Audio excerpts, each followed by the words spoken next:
And we're back. So this is section 2.7, derivatives and rate of change. People, we get to learn one of the fundamental things of calculus. One of the fundamental, oh my gosh, it's so much, this is so great. We get to talk about derivatives today. Like, if you ask anybody, like, what calculus is, they're going to say a big chunk of calculus is learning what derivatives are.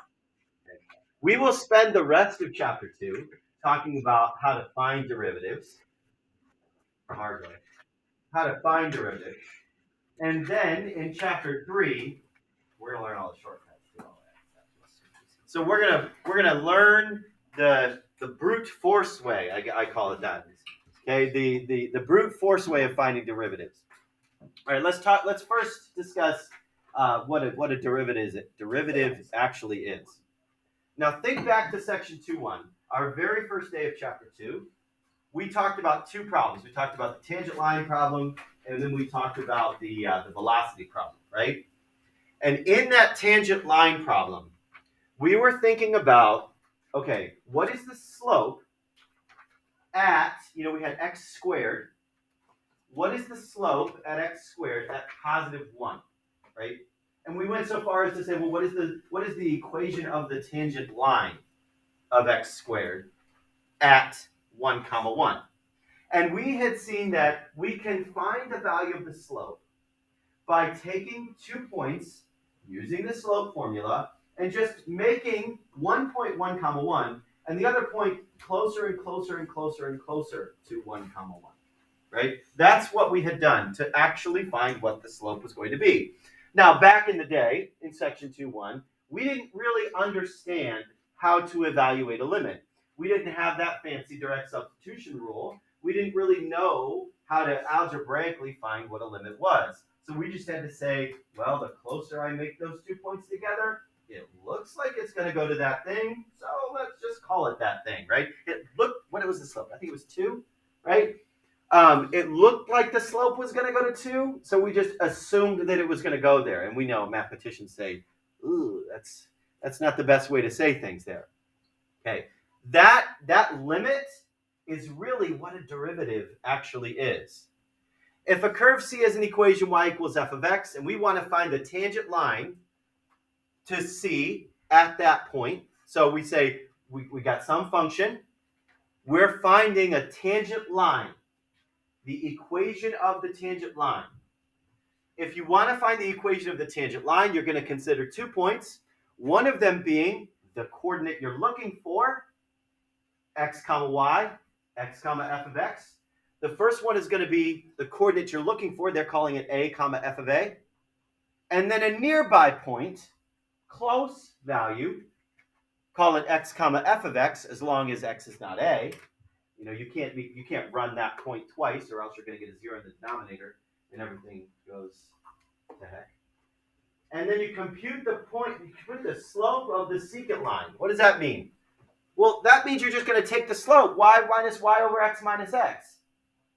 F of x minus f of a, and what is f of a? F of a was the coordinate that you were looking at, that 1 comma 1 that we were looking at. F of x comma f of a, minus f of a, all divided by x minus a. Okay? Then we take these 2 points and make them closer and closer and closer together. Then we let Q, the point we chose, approach P along the curve by letting X approach A. And this is our slope of the tangent line. Go ahead and write that down. Our slope is going to be equivalent to the limit as X approaches A of f of x minus f of A divided by x minus A. I mean, that's just the slope formula, right? That's nothing groundbreaking. That's just y minus y over x minus x. And the 2 points that we are choosing are 1, the point that we have, 2, the point nearby.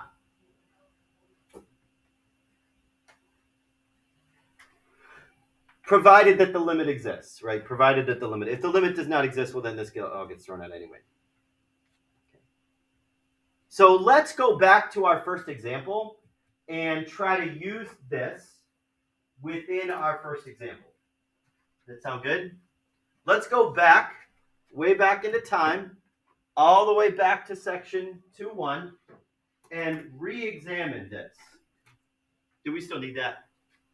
Anybody still? Sorry, I went a little too fast. Yeah, okay.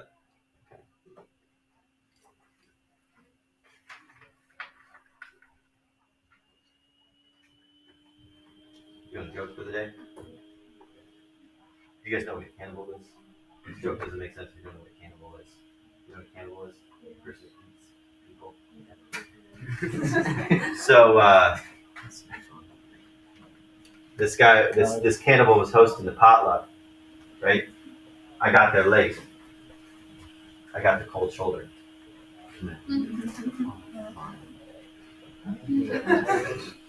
Get the cold shoulder, like it was cold because I showed up late. Getting the cold shoulder is like, but I'll be here all week. All right, here we go. Find the equation of the tangent line to the parabola y equals x squared at the point 1, 1. Okay, we have said that the slope is going to be equivalent to the limit as x approaches a. Now, what is our a value in this case? 1, right? This is our a comma f of a, right? The point that you're choosing is the a comma f of a. So we're going to say the limit as x approaches 1 of, okay, it's f of x minus f of a over x minus a. Right? That's the formula for the slope. So f of x, which is x squared, right? So that's the function, minus f of a, well, that's just 1, over x minus a. X minus 1. Oh, so all we need to do now is just evaluate that limit, and that limit is equivalent to the slope. One issue here, can I do direct substitution? No. Okay, well, let's just manipulate it down, though, because I see the top is factorable. X minus 1, x plus 1 over x minus 1. So long, farewell. So that's equivalent to the limit as x goes to 1 of x plus 1. So what is my slope at that point? 2. I shouldn't really box that because that's not my final answer. My final answer was to find the equation of the tangent line. That's the good stuff right there. That is the piece that we did not know how to do. Beyond this is just algebra, right? Y minus y is equal to mx minus x. So y minus 1 is 2x minus 2. Y is equal to 2x minus 1. That is the equation of the tangent line. So to find the slope at any given point, you're going to find the limit as x approaches the x value of that coordinate of f of x minus f of a over x minus a. Okay. All right, so let's continue on. We sometimes refer to the slope of the tangent line as the to a curve at a point as the slope of the curve. So if you ever hear me say that, or if you see the book, write that, the slope of the curve at a point. I know curves don't really have slopes. So if you say the slope of a curve at that point, that's talking about the slope of the tangent line. Basically, the idea is that if we had that coordinate and we were zooming in and zooming in and zooming in and zooming in at that location on a curve, we could zoom in far enough that it no longer looks like a curve, right? We could zoom in far enough that so much so that does not even look like a curve anymore. That parabolic shape is gone, and now it just looks like a flat line, and it becomes indistinguishable from that. All right, another way to talk about the slope of a tangent line is this right here. I would write this down as well. There are really two ways to find the slope. The first way, the one that we just did right there, usable in some instances. I would say this one is a little bit more common. Using this route is a little bit more common. This is our good friend, the difference quotient, that we studied in chapter 1. F of a plus h minus f of a all over h. I'll let you write it down. We're going to analyze it and see why this is equivalent to f of x minus f of a all over x minus a. And what the heck h actually is.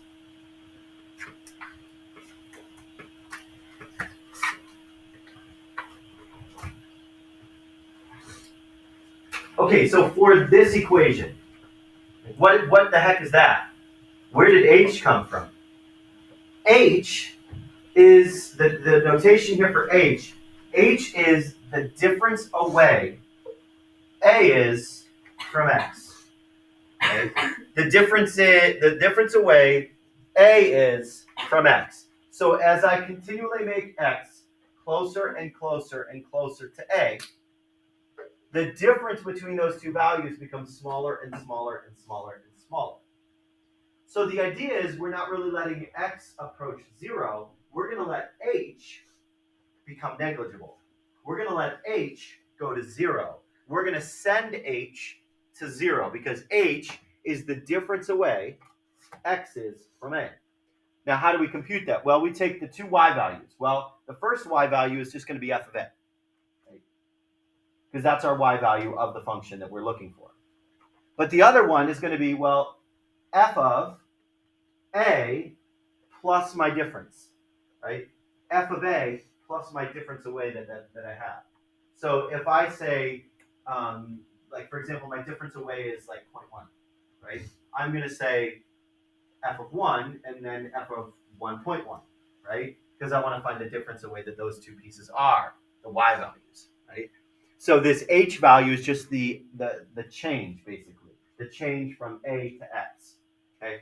This is useful when you know that information. When you don't necessarily care about the 2 points, like algebraically, you care about the difference away. When you know that difference away and you're trying to make that converge, that's the better option to use. Because we're going to say the limit as h goes to 0 of f of a plus h minus f of a all over h. Here's the big sticking point here. Am I ever going to be able to directly substitute without manipulation? No. Look. Bad. Right? So I will always have to do some sort of messing with it. Yeah. It's a technical term. Not a term. Messing with it. Find the equation of the tangent line to the hyperbola, 3 over x at the point 3, 1. Let's use, because I want to use the same thing my book used. Yeah, let's use the difference quotient one. So I am going to use this formula. The limit as h goes to 0 of f of a plus h minus f of a all over h.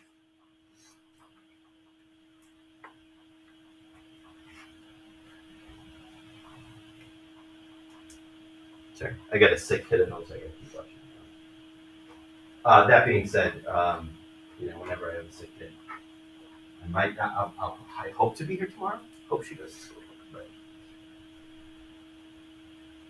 remember to bring your laptops just in case. Just in case I'm not here to watch a video. All right, so this is the difference quotient version of this limit. The limit is h goes to 0 of f of a plus h minus f of a all over h. Okay, well, in this case, all I'm going to do is take that function and plug in a plus h minus that function, plug in a, yeah, and then divide it by h. Here's what I mean by that. And I'm actually going to not think about the point first, right? Don't be scary. Sure. Okay. I'm actually not going to think about the coordinate first. Right? Yeah. I know that I'm going to be using A as 3, right? A is 3. So I know A is 3 and f of A is 1. So that means that I'm going to be plugging in f of 3 plus h minus f of 3 all over h. Now h is unknown, right? I don't know what h needs to be yet. I'm going to send h to 0. So let's plug it in. And again, the function is 3 over x. So this is going to be 3, okay, 3 over 3 plus h minus 3 over 3, all divided by h. Okay, with a little manipulation, again, because I can't do direct substitution, plug h right in as 0. It looks like I'm going to have to, well, I could reduce this down to 1, right? 3 over 3 we know is 1. Let's multiply this by 3 plus h over 3 plus h to get some common denominators,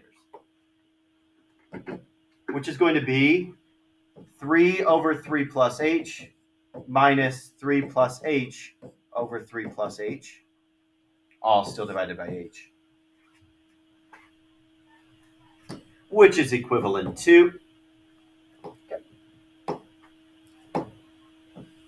which is equivalent to 3 minus 3 plus h all over 3 plus h over h. Okay, distributing the negative, that's going to be negative 3 minus h, right? The negative 3 and the positive 3 are going to cancel, leaving a negative h over 3 plus h, all still divided by h, and I think you can see where we go now. I'm going to multiply by 1 over h. Cancel, cancel. Negative 1 over 3 plus h. Can I directly substitute now? Can I take the limit as h goes to 0 now? Yeah, I can. So I can plug h as 0, negative 1 over 3. I know my slope is negative 1/3.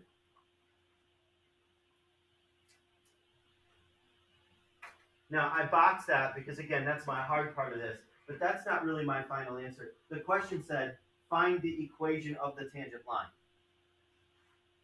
Find the equation of the tangent line.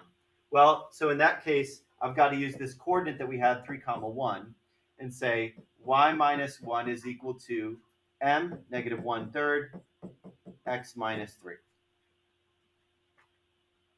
We distribute in. Y minus 1 is equal to negative 1/3 x plus 1. We add the 1. Negative 1/3 x plus 2.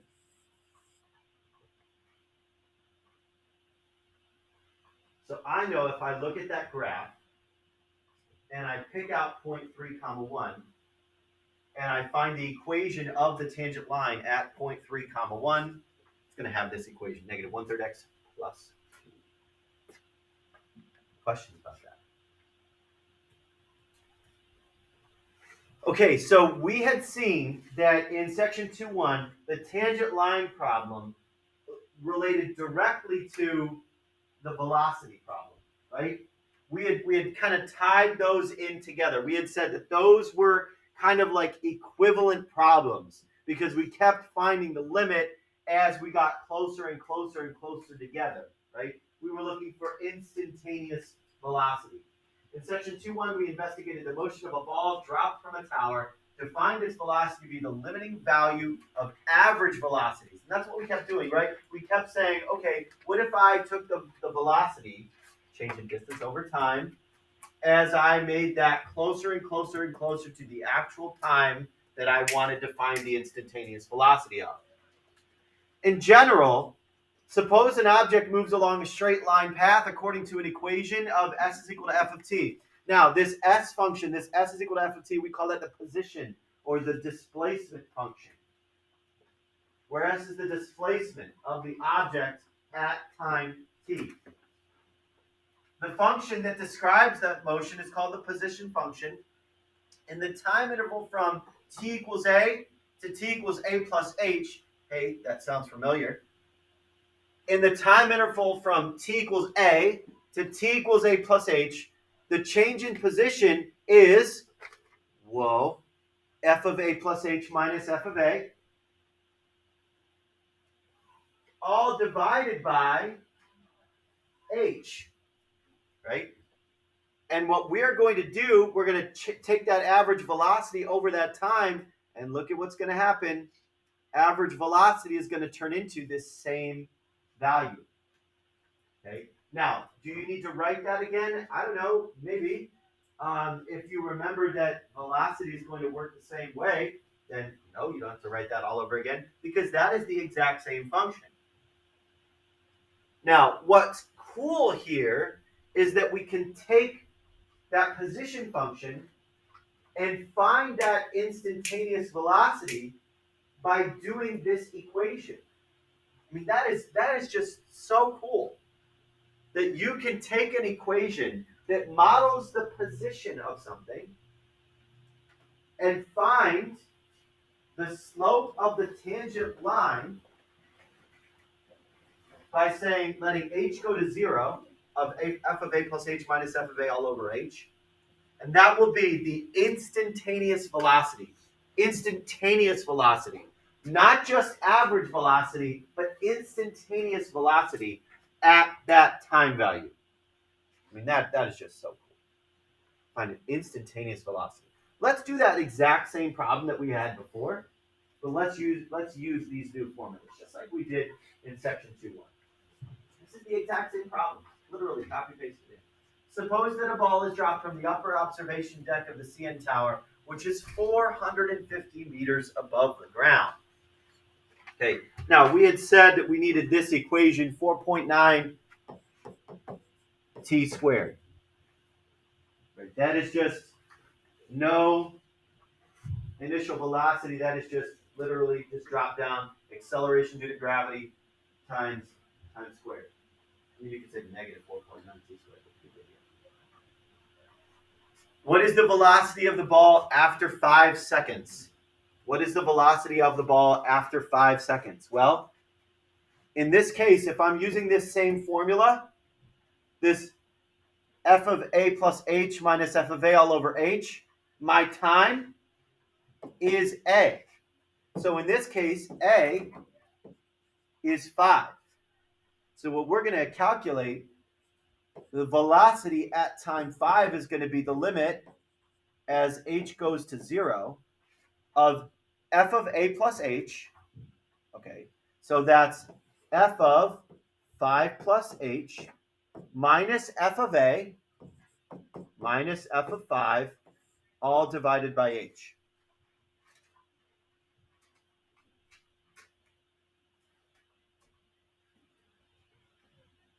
Well, let's evaluate that. We got 4.9 t squared. So that's 4.9 times 5 plus h squared minus f of a minus 4.9 times 5 squared, all divided by h. Okay, FOIL this out. That means we got 4.9 times 25. Oh, why did I do t plus h? Why didn't I just plug in 5?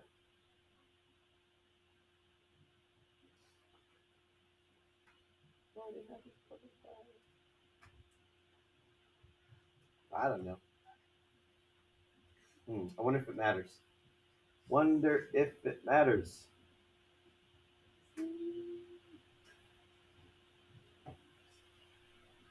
Let's backtrack a minute. I'm going to do it the exact same way as I have. Oh, bell rings at night in 4 minutes. I'm going to restart this problem tomorrow. Here's what I mean by that. Let me show you what I'm saying here. I am going to restart this problem as if I did not know what time I wanted to find the instantaneous velocity at. That's how I did it, and that's how the book does it. So I'm thinking there's a reason for it. Is that what is that reason? I don't know yet. So what we are going to do is that we're actually going to find that v of t, where I don't know 5 seconds just quite yet, and we're going to say this.